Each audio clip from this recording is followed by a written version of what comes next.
I'm reading from The New God Image by Edward Edinger, and I'm reading from a letter by Dr. Carl Jung to the Reverend Morton T. Kelsey, written May 3rd, 1958.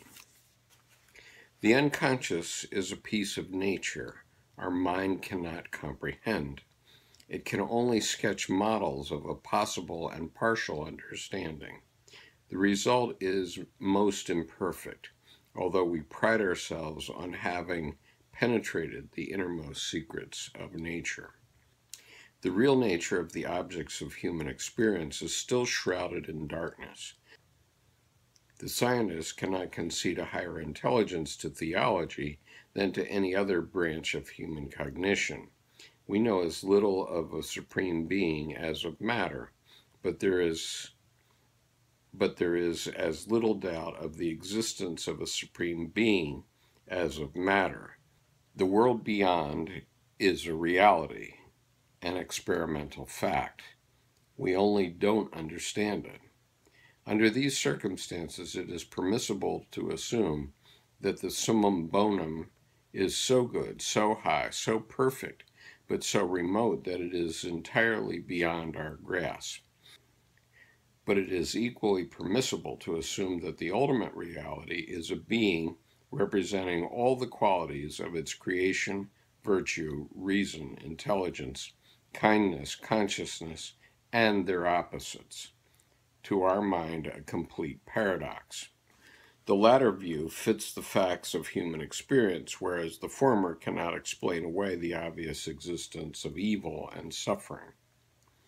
The age-old question is not answered unless you assume the existence of a supreme being who is in the main unconscious. Such a model would explain why God has created a man gifted with consciousness and why he seeks his goal in him. In this, the Old Testament, the New Testament, and Buddhism agree. Meister Eckhart said it, God is not blessed in his Godhead. He must be born in man forever. This is what happens in Job. The Creator sees himself through the eyes of man's consciousness, and this is the reason why God had to become man, and why man is progressively gifted with the dangerous prerogative of the divine mind. You have it in the saying, ye are gods. And man has not even begun to know himself.